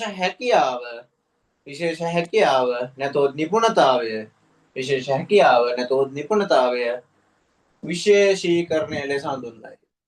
විශේෂීකරණය ලෙස හඳුන්වයි. ඔන්න අපි විශේෂීකරණයේ නිර්වචනයක් ලියාගත්තා. හරි. විශේෂ හැකියාව නැතොත් නිපුණතාවය විශේෂීකරණය ලෙස හඳුන්වයි. හරි. දැන් මේ විශේෂීකරණයට විවිධ පදනම් තියෙනවා. හරි. විශේෂීකරණයට විවිධ පදනම් තියෙනවා. හරි. ඒ හතරක් කතා කරමු. හරි. විශේෂීකරණයේ පදනම් හතරක් තියෙනවා. හරි. පළවෙනි එක තමයි ලියා ගන්න පුද්ගල විශේෂීකරණය. හරි. ඒකේ නිර්වචනය අපි කතා කරමු. ඔයා ලියා ගන්න ඕනේ නැහැ. හරි. ඒක ඔයා තනියෙන් ලියා ගන්න. අපි දැන් විශේෂීකරණයේ නිර්වචනය කතා කරන්නේ. පුද්ගල විශේෂීකරණය කතා කරද්දී ඒ නිර්වචනයම තමයි. කොහොමද එන්නේ? අපි කතා කරා යම් සාපේක්ෂ වශයෙන් වාස්තවගත නිෂ්පාදන කාර්යයක දිගු කාලයක් නිරත වීම තුළින් ලබන විශේෂ හැකියාව විශේෂීකරණය වේ. අපි ඒක ආදේශ කරනවා පුද්ගලයාට. හරිද? මොකද්ද වෙන්නේ? යම් පුද්ගලයෙක් යම් සාපේක්ෂ වශයෙන් වාස්තවගත නිෂ්පාදන කාර්යයක දිගු කාලයක් නිරත වීම තුළින් ලබන විශේෂ හැකියාව පුද්ගල විශේෂීකරණය වේ. හරි. ඒක කියන මොකක් කියලාද? පුද්ගල විශේෂීකරණය කියලා. හරි. ඊට පස්සේ අපි යනවා. හරි. අපි උදාහරණයක් විදිහට ගත්තොත් ශල්‍ය වෛද්‍ය. උදාහරණයක් ගන්න පුළුවන් අපිට. ශල්‍ය වෛද්‍යවරයෙක් සත්කාම් සඳහා විශේෂීකරණයක් දක්වනවා. මොකද එයා සත්කාම් කරන්නේ පොල් ගාලා නෙවෙයි. හරි. එයා මුලින්ම පටන් ගන්න සත්තු කපන්න. සත්තු කපලා ඒවා ඔපරේට් කරලා ඒවා මහලා. හරි. එතකොට මිනිස්සුන්ගේ ඇට සැකිලි ඩමීස් අරගෙන ඩමීස් වල ඔය ඔපරේෂන් කරලා එහෙම තමයි එයා ඔය විශේෂීකරණය වෙන එකේ උපරිමයටම ආවට පස්සේ තමයි එයාට ඔය ඔපරේෂන්ස් කරන්න දෙන්නේ. එතකොට අපිට උදාහරණයක් විදිහට ගන්න පුළුවන් ශල්‍ය වෛද්‍යවරයෙක් සත්කමක් සඳහා විශේෂීකරණයක් දැක්වීම. හරි. ඊට පස්සේ අපි එනවා මොකද්ද? පුද්ගල විශේෂීකරණයට පස්සේ ආයතනික විශේෂීකරණය. හරි. පුද්ගල විශේෂීකරණයට පස්සේ තියෙනවා මොකද්ද? ආයතනික විශේෂීකරණය. හරි. ආයතනික විශේෂීකරණයටත් අපි නිර්වචනය අර විදිහටම හදාගන්න පුළුවන්. කොහොමද?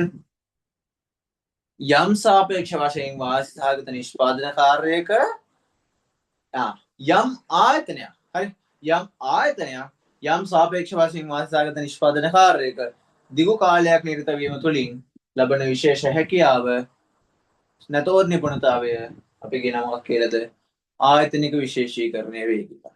හරි. ඊට පස්සේ තුන්වෙනි එක තියෙනවා මොකද්ද? ඔන්න අපි කතා කරා පුද්ගල විශේෂීකරණය, ආයතනික විශේෂීකරණය, ඊට තියෙනවා ප්‍රාදේශීය විශේෂීකරණය. ලියා ගන්න. ප්‍රාදේශීය විශේෂීකරණය. ප්‍රාදේශීය විශේෂීකරණය. මොකද්ද ප්‍රාදේශීය විශේෂීකරණය කියලා කියන්නේ? ලියා ගන්න. යම් ලියා ගන්න අවශ්‍ය නැහැ. ලියාගත්තේ නැත්නම් කමන්නේ පස්සේ හරි ලියා ගන්න කමන්නේ. මොකද අපිට දැන් නිර්වචනය හදා ගන්න පුළුවන්. කොහොමද? අයි අපි මුලින්ම විශේෂීකරණ නිර්වචනයක් ලියාගත්තනේ. මොකද්ද දැන් ප්‍රාදේශීය විශේෂීකරණයත් ඒකම තමයි. මොකද්ද? යම් සාපේක්ෂ වශයෙන් වාසාගත නිෂ්පාදන කාර්යයක යම් ප්‍රදේශයක් නිරත වීම හේතුවෙන් ලබන විශේෂ හැකියාව දිගු කාලයක් ගත වීම. හරි අපි මෙහෙම ලියමු. ලියන්න අවශ්‍ය නැහැ. මතක කරගන්න. යම් ප්‍රදේශයක් යම් සාපේක්ෂ වශයෙන් වාසාගත නිෂ්පාදන කාර්යයක දිගු කාලයක් නිරත වීම හේතුවෙන් ලබන විශේෂ හැකියාව ප්‍රාදේශීය විශේෂීකරණය වේ කියලා අපි කියන්න පුළුවන්. හරි. ඊට පස්සේ අපි යනවා අවසාන එක. හරි දැන් අපිට මේවට උදාහරණ කතා කරන්න බැරි වුණානේ. හරි. පළවෙනි එකට අපි කතා කරා ශල්‍ය වෛද්‍යවරයෙක් සත්කම් සඳහා ශක්‍යතාවයක් දක්වනවා. හරි. දෙවෙනි එකට අපි කියන්න පුළුවන්. ඔයා දන්නවා ටොයෝටා ආයතනය. හරි. ටොයෝටා ආයතනයට වාහනයක් නිපදවන්න යන්නේ අනෙක් වාහන අනෙක් ආයතන වලට සාපේක්ෂව ඉතාම අඩු පිළිවෙලක්. හේතුව එයාලා මේ කාර්යයට විශේෂීකරණ වෙලා තියෙන අම්බානක. හරි. ඒතර එයාලගේ තියෙනවා එක නිෂ්පාදන ක්‍රමයක්. හරි. ඒකට අපි කියනවා just in time කියලා. හරි. ටොයෝටා එකේ නිෂ්පාදනය කරද්දී එයාලා තොග තියාගන්න නැහැ ළඟ. ටොයෝටා එකේ භාණ්ඩ හා සේවා භාණ්ඩ සේවා නෙවෙයි සේවා සපයනවා. හරි එන ගනුදෙනුකරුවන්ට හොඳ සර්විස් එකක් දෙනවා. හරි. එයාලා හදන භාණ්ඩවල තොග තියාගන්න නැහැ. ඒවා එයාලට රියල් ටයිම් ගෙනල්ලා දෙනවා එයාලගේ සප්ලයිර්ලා. එයාලා භාණ්ඩ නිෂ්පාදනය කරන අවස්ථාවේදී එයාලා නැවුම් කරනවා ඒ වෙලටම එයාලට ගෙනල්ලා දෙනවා. මොකද ඒ වගේ හොඳ අපි කියන ප්‍රවාහන සැපයුම් සේවා පද්ධතියක් කියලා ලොජිස්ටික්ස් හොඳ ලොජිස්ටික්ස් සර්විසස් එයාලට තියෙනවා. හරිද? මොකද එයාලා මේ කාර්යයට විශේෂීකරණය වෙලා තියෙන්නේ. එයාලා දන්නවා දැන් අද අපි නිෂ්පාදනය කරන්න අපිට කොච්චර අමුද්‍රව්‍ය ප්‍රමාණයක් මේ වෙලාවට ඕනේද? හරි. ඒක නිසා මොකද කරන්නේ? එයාලා ඒ රියල් ටයිම් එක ජස්ට් ඉන් ටයිම් එයාලා අමුද්‍රව්‍ය ගෙන්න ගන්නවා. හරි. එතකොට අපිට උදාහරණයක් විදිහට ගන්න පුළුවන් ආයතනික විශේෂීකරණය ටොයෝටා ආයතනය වාහන නිෂ්පාදනය සඳහා විශේෂීකරණයක් දැක්වීම. හරි. ඊට පස්සේ අපි යනවා තුන්වෙනි එක ප්‍රාදේශීය විශේෂීකරණ. අපි දන්නවා එක එක ප්‍රදේශ එක එක දේවල් වලට විශේෂීකරණය වෙනවා. හරි. අපි ගත්තොත් මොනවද තියෙන්නේ? කුරුණෑගල පොල් තියෙනවා. හරි. පොල් වලට විශේෂීකරණයක් තියෙනවා. හරි. එතකොට මොනවද? ඇම්බැක්ක ලී කැටයන්. හරි. ඊට පස්සේ නාවලපිටිය අන්නාසි. හරි. ඊට පස්සේ වේවැල්දෙනිය වේවැල් තියෙනවා. හරි. ඊට පස්සේ මොනවද මල්ලානේ පැණි රම්බුටන් තියෙනවා. හරි. ඔන්න ඔය විදිහට එක එක පැති එක එක දේවල් වලට විශේෂීකරණය දක්වනවා. අපි ඒකට කියනවා ප්‍රාදේශීය විශේෂීකරණය කියලා. හරි. අපි යනවා හතරවෙනි එක. මොකද්ද? ජාතික විශේෂීකරණය. හරි. ඒකටත් අපිට අර විදිහටම නිර්වචනයක් පාවිච්චි කරන්න පුළුවන්. නිර්වචනයක් කතා කරන්න පුළුවන්. මොකද්ද? යම් රටක් යම් සාපේක්ෂ වශයෙන් වාස්තාගත නිෂ්පාදන කාර්යයක දිගු කාලයක් නිරත වීම තුළින් ලබන විශේෂ හැකියාව අපි කියන මොකක් කියලාද? ජාතික විශේෂීකරණය කියලා. ජාතික විශේෂීකරණය කියලා කියනවා. හරි. අපිට ඒකට උදාහරණ කතා කරන්න පුළුවන් ඔකට. අපිට ගත්තොත් ගන්න පුළුවන් නිව්සීලන්ත. මොනවටද විශේෂීකරණයක් දක්වන්නේ? කිරි වලට නේද? නිව්සීලන්ත වල කිරි තියෙනවා. හරි. ඊට පස්සේ අපි ගත්තොත් එහෙම ශ්‍රී ලංකා මොනවටද විශේෂීකරණයක් දක්වන්නේ? මොනවද? තේ නිෂ්පාදනය. ලංකාවේ තේ ලෝකෙන් ප්‍රසිද්ධයි. හරි. ඒක ස්විස්ලන්ත ගත්තොත් ස්විස්ලන්ත වල තියෙන රස චොක්ලට්. හරිද? ලෝකේ හොඳම චොක්ලට් තියෙන මම දන්න විදිහට තියෙන්නේ ස්විස්ලන්ත වල. රසම චොක්ලට්. හරි. ඊට පස්සේ ස්විස්ලන්ත වල තව තියෙනවා රිස්ටොච්. ස්විස් වොච් සෑහෙන ගණන්. හරි. එතකොට රිස්ට්‍රච් තියෙනවා. ඒතර ওই වදියට එක එක රටවල් ජාතික විශේෂීකරණය වෙලා තියෙනවා එක එක දේවල් වලට. හරි. හරි. ඊට පස්සේ අපි යනවා. ඔන්න දැන් අපි ශ්‍රම විභජනය සහ විශේෂීකරණය කතා කරා. දැන් අපි කතා කරමින් ඉන්නේ නිෂ්පාදන ශේෂ්ත්‍රයේ කාර්ම විප්ලවය නිසා ඇතිවෙච්ච වෙනස්කම්. හරි. ඔන්න අපි දැන් නිෂ්පාදන ශේෂ්ත්‍රයේ වෙනස්කම් හතර ඔන්න දැන් කතා කරලා ඉවරයි. අපි යනවා මොනවා කතා කරන්නද? වාණිජ ශේෂ්ත්‍රයේ ඇතිවෙච්ච වෙනස්කම් කතා කරන්න. හරි. වාණිජ ශේෂ්ත්‍රයේ ඇතිවෙච්ච වෙනස්කම් කතා කරන්න. පළවෙනි එක තමයි ලියාගන්න. වෙළඳපොළ ප්‍රසාරණය වීම. වෙළඳපොළ ප්‍රසාරණය වීම. පළවෙනි එක වෙළඳපොළ ප්‍රසාරණය වීම. ඒ කියන්නේ දැන් අපේ රට ගත්තොත් රට ඇතුලේ තියෙන පොඩි මාකට් එකක්නේ. හරි. රට ඇතුලේ ඉන්න පාරිභෝගිකයන් සංඛ්‍යාව සීමිතයි. හරිද? හැබැයි අපි රටෙන් පිටතට ගියොත් එහෙම ඒ ලංකාවෙන් එළියට ගියොත් එහෙම අපිට දැන් අපි තේ පිටරටට අපනයනය කරනවා. පිටරටට යවද්දී ඉන්න පාරිභෝගික සංඛ්‍යාව ලංකාවේ ඉන්න සංඛ්‍යාවට සීමා වෙනවද නැහැ? සෑහෙන ලොකු මාකට් එකක් තියෙන්නේ නේද? එතකොට වෙළඳපොළ මොකද වෙලා තියෙන්නේ මේ කාර්මික විප්ලවය නිසා? හරිද? ප්‍රවාහන ශේෂ්ත්‍රය ඇති වෙච්ච දියුණුව නිසා මොකද වෙලා තියෙන්නේ? සෑහෙන්න ප්‍රසාරණය වෙලා තියෙනවා. හරි. ඊට පස්සේ ආයෙත් නෝ මොකද්ද? දැන් පළවෙනි කතා කරා අපි වෙළඳපොළ ප්‍රසාරණය වීම. හරි. ඊට පස්සේ ඊළඟ එක ලියා ගන්න ප්‍රවාහන ක්‍රමවල ඇති වූ වෙනස්කම්. ප්‍රවාහන ක්‍රමවල ඇති වූ වෙනස්කම්. ප්‍රවාහන ක්‍රමවල මොකද වෙලා තියෙන්නේ? next යන්න. බලු තඩිය ඇවිල්ලා උතර නගලනවා. යන්න. යන්න. හරි. බලු තඩිය මම දවසක පෙන්නන්නම් ඈ. හරි. මගේ කාමරේ හොඳට සවුන්ඩ්ස් එන. හරිද? මම මයික් එක ගත්ත ප්‍රධාන හේතුව මේ බල්ලෝ දෙන්නත් එක්ක බෑ. හරි. කෑ ගහන්න ගත්තාම අපිට ක්ලාස් කරන්න වෙන්නේ. එතකොට අපි කතා කරනවා දැන් වාණිජ ශේෂ්ත්‍රයේ ඊළඟ ඇති වෙච්ච වෙනස ප්‍රවාහන ක්‍රමවල ඇති වූ දියුණුව. වරහන් විතර ලියා ගන්න. මොනවද දියුණු උනේ? මහා මාර්ග දියුණු වුණා. හරි. මහා මාර්ග තාක්ෂණය දියුණු වුණා. හරි. මහා මාර්ග දියුණුනා කමා දුම්රිය මාර්ග දියුණු වුණා. මහා මාර්ග දුම්රිය මාර්ග ඊට පස්සේ කමා දාලා ලියන්න. ගුවන් මාර්ග ෆ්ලයිට්ස් හොයාගත්තා. ඒරෝප්ලේන්ස් හොයාගත්තා. හරි. ඊට පස්සේ ජල මාර්ග කියන්නේ ජල ප්‍රවාහනේ නැව් හොයාගත්තා. වාෂ්ප එන්ජින් හොයාගත්තා. හරි. එතකොට කලින් රුවල් නැව් තිබ්බේ. දැන් ඇවිල්ලා එන්ජින් වලින් දුවන නැව් තියෙනවා. හරි. එතකොට මොකද උනේ? ප්‍රවාහන ශේෂ්ත්‍රය දුන්නා.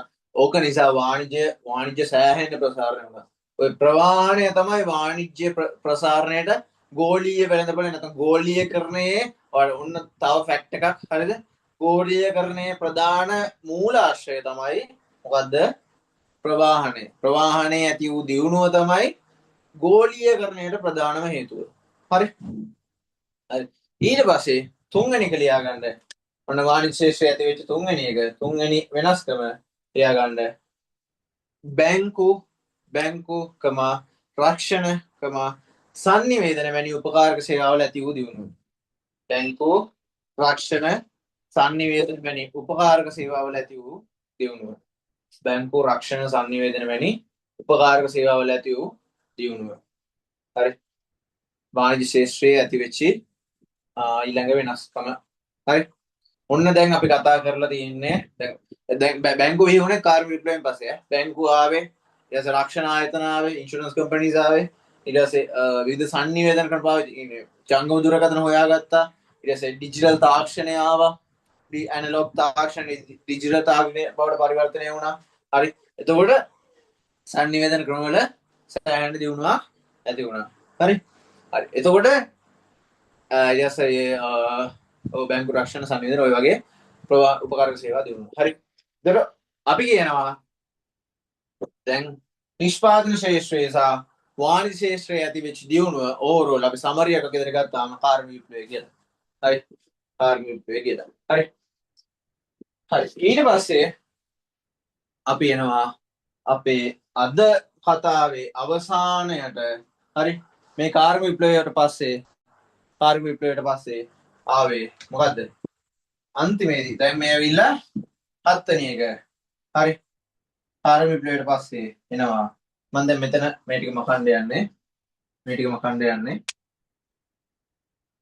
ද්‍රව්‍ය විභජනයලා විශේෂීකරණය මකනවා දැන් එයාස් එක ඉඳන් අහස් පූර්ව ගන්නවා මේ අවුරුදු ඉවරලා තමයි එහෙනවද රෝන්ඩෝන් ගාලා හරි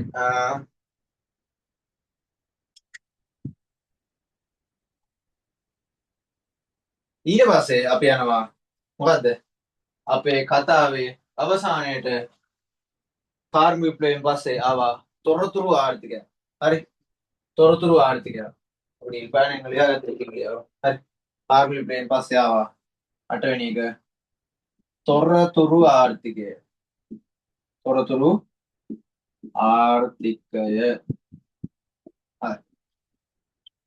තොරතුරු ආර්ථිකය මොකක්ද තොරතුරු ආර්ථිකය කියන්නේ දැන් අපි ඉන්නේ තොරතුරු ආර්ථිකය දැන් ඉන්නේ ඔන්න අපි ওই විකාශනය කතා කරලා දැන් විකාශනය වෙලා ටික ඇවිල්ලා දැන් අපි ඉන්නේ මෙන්න ක්‍රේටිය හරි තොරතුරුගේ අපි ඉන්න කියනවා ইনফরমේෂන් ඊරා කියලා අපි ඉන්නේ ইনফরমේෂන් ඊරා එක හරි තොරතුරු ආර්ථිකය අපි ඉන්නේ හරි මොකද්ද වෙන්නේ තොරතුරු ආර්ථිකයේ දැන් වෙනකොට විද්‍යුත් ව්‍යාපාර සහ විද්‍යුත් වාණිජ්‍ය බිහි වෙලා තියෙනවා.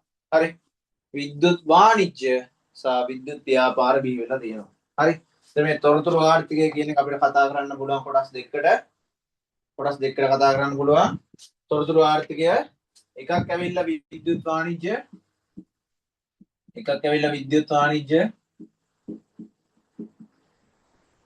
අනිත් එක ඇවිල්ලා විද්‍යුත් ව්‍යාපාර. හරි.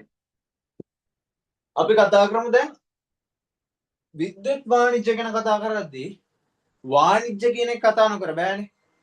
අපි වාණිජ්‍ය කතා කරලා තමයි විද්‍යුත් පැත්තට එන්න ඕනේ. හරි. හරි. වාණිජ්‍ය කතා කරලා අපි විද්‍යුත් පැත්තට එමු. මොකද්ද වාණිජ්‍ය කියලා කියන්නේ? හරි. අපි යනවා මේ පැත්තට. දැන් අපි යනවා වාණිජ්‍ය ගැන කතා කරන්න. හරි. වාණිජ්‍ය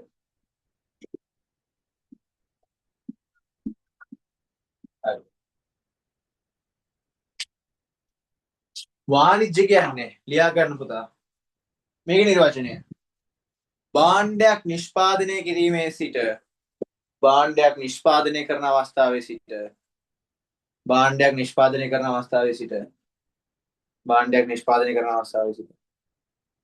ඒ අවසාන පාරිභෝගය අතර පත් කරන තෙක් ඒ අවසාන පාරිභෝගය යන්න රේට ඒ අවසාන පාරිභෝගය අතර පත් කරන තෙක්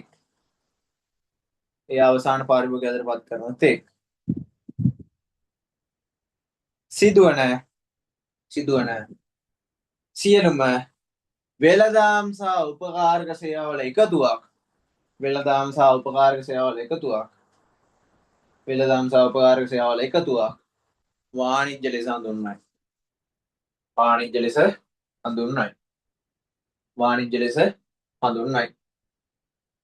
වාණිජ්‍ය ලෙස හඳුන්වයි. සිදුවන සියලුම වෙළදාම් සහ උපකාරක සේවාවල එකතුවක් වාණිජ්‍ය ලෙස හඳුන්වයි. අන්න මොකද්ද කියන්නේ? ඒතර වාණිජ්‍ය කියන්නේ මොකද්ද? සරලව ගත්තොත් වාණිජ්‍ය කියලා කියන්නේ වාණිජ්‍ය සමානයි මොකද්ද? වෙළදාම ධන උපකාරක සේවා. හරි. ඒතර වාණිජ්‍ය සමානයි වෙළදාම ධන උපකාරක සේවා. මොකද වෙන්නේ? භාණ්ඩයක් නිෂ්පාදනය කරන තැන ඉඳලා ඒක අවසාන පාරිභෝගිකයාගේ අතට පත්වන තෙක් එතනදී වෙනවා වෙළදාම් කටයුතු. ඒ කියන්නේ භාණ්ඩ හා සේවා නිෂ්පාදනය අලවිය කියන්නේ විකිණීම සහ මිලදී ගැනීම වෙනවා. හරිද? වෙළදාමක් වෙනවා. හරි. ඒක උපකාරක සේවා වෙනවා. උතනදී බැංකු සම්බන්ධ වෙනවා, රක්ෂණ ආයතන, ඊට පස්සේ ගමන් ප්‍රවාහනය කරන් ප්‍රවාහන ආයතන සම්බන්ධ වෙනවා. ඔය වගේ ලොකු ප්‍රොසෙස් එකක් තියෙනවා. නිෂ්පාදකයාගේ ඉඳලා පාරිභෝගිකයා අතර භාණ්ඩේ පත් වෙද්දී. හරි ඔය ක්‍රියාවලියට කියනවා ඔය නිෂ්පාදකයා ඉඳලා පාරිභෝගිකයා අතර භාණ්ඩ පත් වීමේ ක්‍රියාවලියට කියනවා අපි වාණිජ්‍ය කියලා. හරි. දැන් ඕක කොහොමද විද්‍යුත් වාණිජ්‍ය වෙන්නේ? විද්‍යුත් වාණිජ්‍ය වෙන්නේ මේකටම එකතු වෙනවා මොකද්ද පුතා? අන්තර්ජාලය. අන්තර්ජාලය. දැන් වෙනකොට මොකද වෙන්නේ? විද්‍යුත් වාණිජ්‍ය කියලා කියන්නේ මේ වාණිජ්‍යට අන්තර්ජාලය විතර. ඒ කියන්නේ අපි ඉන්ටර්නෙට් එකෙන් මෙන්න මේ දේවල් වෙළඳාමයි උපකාරක සේවායි ටික කරගන්නවා නම් අන්තර්ජාලයෙන් මේ වෙළඳාම සහ උපකාරක සේවා ටික කරගන්නවා නම් අපි ඒකට කියනවා මොකක් කියලාද? විද්‍යුත් වාණිජ්‍ය කියලා. හරි? විද්‍යුත් වාණිජ්‍ය කියලා කියනවා. හරි? ඊට පස්සේ ඔක තමයි විද්‍යුත් වාණිජ්‍ය සරල අදහස විද්‍යුත් වාණිජ්‍ය සරල අදහස. අපි යනවා විද්‍යුත් ව්‍යාපාර වලට. හරි. විද්‍යුත් ව්‍යාපාර කියන එක මීටත් වඩා සංකීර්ණ සංකල්පයක්. විද්‍යුත් වාණිජ්‍ය කියන එක විද්‍යුත් ව්‍යාපාර කියන එක. දැන් අපි දන්නවා ව්‍යාපාරයක් කියන්නේ සරලවම මිනිස් අවශ්‍යතා හා උවමනා ඉටු කිරීම සඳහා තියෙන ඕනෑම ආර්ථික කටයුතු. නැත්නම් අපි කියන්න පුළුවන් මිනිස් අවශ්‍යතා හා උවමනා ඉටු කිරීම සඳහා නිෂ්පාදනය අලභ්‍ය සහ ඊට අනුබද්ධ ඊට ඒ ආශ්‍රිත ඕනෑම ආර්ථික කටයුත්තකට අපි කියන්න පුළුවන් ව්‍යාපාරයක් කියලා. හරි. එතකොට ඔය සියලුම කටයුතු අන්තර්ජාලය හරහා සියලුම ව්‍යාපාර කළමනාකරන කටයුතු අන්තර්ජාලය හරහා සිදුවීම අපි කියනවා විද්‍යුත් ව්‍යාපාරයක් කියලා. එතකොට මෙතනට මේක විද්‍යුත් ව්‍යාපාරයක් වෙන්න නම් හරිද? දැන් මේක විද්‍යුත් ව්‍යාපාරයක් වෙන්න නම් මෙතනට එකතු වෙන්න ඕනේ. හරිද? දැන් වාණිජ්‍ය නෙවෙයි. හරි? වාණිජ්‍ය නෙවෙයි. මේක විද්‍යුත් ව්‍යාපාරයක් වෙන්න නම්. හරි? විද්‍යුත් ව්‍යාපාරයක් වෙන්න නම් විද්‍යුත් ව්‍යාපාරයක් වෙන්න නම් මොකද වෙන්න ඕනේ? මෙතනට කර්මාන්ත එකතු වෙන්න ඕනේ. කර්මාන්ත එකතු වෙන්න ඕනේ. හරි? හරි. වාණිජ්‍ය ධන කර්මාන්ත සමානයි අපි කියනවා වාණිජ්‍ය ධන කර්මාන්ත සමානයි ව්‍යාපාර කියලා. හරි? අපි සරලව නිර්වචනය අපිට සරල ඉක්වේෂන් එකක් හදා ගන්න පුළුවන්. වාණිජ්‍ය ධන කර්මාන්ත. වාණිජ්‍ය ධන කර්මාන්ත සමානයි ව්‍යාපාර කියලා. හරි? එතකොට මේක මේ සියලුම කටයුතු වෙළඳාම උපකාරක සේවා අපි කියනවා මේකට කියනවා වාණිජ්‍ය කියලා. හරි? මේ වෙළඳාමටයි උපකාරක සේවාවලට අපි කියනවා වාණිජ්‍ය කියලා. හරි? මේකත් එකතු කරනවා අපි කියනවා විද්‍යුත් වාණිජ්‍ය කියලා. හරි? එතකොට මේ වෙළඳාම උපකාරක සේවා කියන වාණිජ්‍යනේ. වාණිජ්‍යට කර්මාන්ත එකතු කරනවා අපි කියනවා ව්‍යාපාර කියලා. හරිද? ව්‍යාපාර විද්‍යුත් වෙන නම් අන්තර්ජාලය එකතු වෙන්න ඕනේ. හරි? සරල අදහස. සියලුම ව්‍යාපාර කළමනාකරන කටයුතු අන්තර්ජාලය හරහා සිදුවීමක් අපි කියනවා විද්‍යුත් ව්‍යාපාරයක් කියලා. හරි? මේ ඉක්වේෂන්ස් ටික මතක තියාගන්න. ඕන ලියා ගන්න. හරි? වෙළඳාම දන උපකාරක සේවා අපි කියනවා වාණිජ්‍ය කියලා. හරි? වාණිජ්‍ය ධන කර්මාන්ත අපි කියනවා ව්‍යාපාර කියලා. වාණිජ්‍ය ධන කර්මාන්ත අපි කියනවා ව්‍යාපාර කියලා. හරි? වෙළඳාම උපකාරක සේවා ධන අන්තර්ජාලය අපි කියනවා විද්‍යුත් වාණිජ්‍ය කියලා.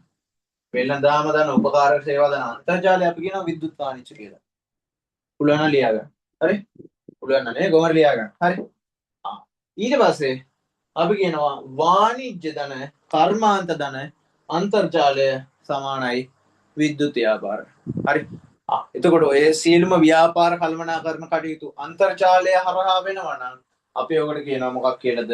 විද්‍යුත් ව්‍යාපාරයක් කියලා. හරි? විද්‍යුත් ව්‍යාපාරයක් කියලා කියනවා.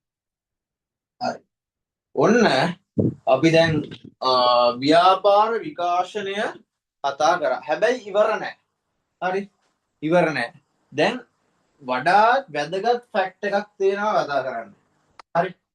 අපි දැන් කතා කරානේ ස්ටෙප්ස් කීපයක්. ස්වයංපෝෂ ආර්ථිකයක් තිබ්බා, විශේෂීකරණයක් තිබ්බා, අතිරික්ත නිෂ්පාදනයක් තිබ්බා, භාණ්ඩ හුවමාරුවක් වුණා, වෙළඳාමක් බිහි වුණා, මුදල් භාවිතය කරා, මුදලේ ඊට කාර්මික විප්ලවය ආවා, තොරතුරු ආර්ථිකය ආවා. හරි? ඊට අමතරව දැන් මෙතනදී කාර්මික විප්ලවයට පස්සේ තව මතක තියාගන්න ඕනේ ව්‍යාපාර සේවාව වාණිජ්‍ය ශේෂ්ත්‍රය දියුණු වුණා කියන්නේ සේවා දියුණු වුණා, සේවාවල දියුණු වුණා. හරි? හරි. මේව මොනවා වුණත් හරිද? මේ ව්‍යාපාර විකාශනයේ ප්‍රධාන වැදගත් අවස්ථා හතරක් අපි වෙන් කරලා ගන්නවා මෙතනින්. ව්‍යාපාර විකාශනය අපි ඒකට කියනවා ව්‍යාපාර විකාශනයේ ප්‍රධාන වැදගත් අවස්ථා කියලා. හරි? ව්‍යාපාර විකාශනයේ ස්ටෙප්ස් ගොඩක් තියෙනවා. හරි? හැබැයි අපි කතා කරනවා මෙතනින් හතරක් වෙනම අරගෙන ව්‍යාපාර විකාශනයේ ප්‍රධාන වැදගත් අවස්ථා කියලා ලියා ගන්න. කොහෙන් හරි පල්ලෙන් ලියා ගන්න ව්‍යාපාර විකාශනයේ ප්‍රධාන වැදගත් අවස්ථා. ව්‍යාපාර විකාශනයේ ප්‍රධාන වැදගත් අවස්ථා. හරි. හතරක් තියෙනවා. පළවෙනි එක තමයි මොකද්ද? පළවෙනි වැදගත්ම අවස්ථාව තමයි මොකද්ද? භාණ්ඩ හුවමාරුව. අංක 1 දාලා ලියා ගන්න. භාණ්ඩ හුවමාරුව. අංක 1 දාලා ලියා ගන්න භාණ්ඩ හුවමාරුව. ව්‍යාපාර විකාශනයේ ප්‍රධාන වැදගත් අවස්ථාවල පළවෙනි එක. හරි. දෙවෙනි එක ලියා ගන්න. මුදල් භාවිතය. දෙවෙනි වැදගත්ම අවස්ථාව මුදල් භාවිතය. හරි. ව්‍යාපාර විකාශනයේ දෙවන වැදගත්ම අවස්ථාව මුදල් භාවිතය. හරි. මුදල් භාවිතය. හරි. ඊට පස්සේ අපි කතා කරනවා ඊළඟට ව්‍යාපාර විකාශනයේ ඊළඟ වැදගත්ම අවස්ථාව හතරවෙනි එක තුන්වෙනි එක කාර්මික විප්ලවය. ව්‍යාපාර විකාශනයේ ඊළඟ වැදගත්ම අවස්ථාව කාර්මික විප්ලවය. හරි. තුන්වෙනි වැදගත්ම අවස්ථාව. හරි. ඊට පස්සේ අපි කතා කරනවා ව්‍යාපාර විකාශනයේ හතරවෙනි වැදගත්ම අවස්ථාව තොරතුරු ආර්ථිකය. හතරවෙනි වැදගත්ම අවස්ථාව අපි කියනවා මොකක් කියලාද? තොරතුරු ආර්ථිකය කියලා. හරි. තොරතුරු ආර්ථිකය කියලා අපි කියනවා. හරි.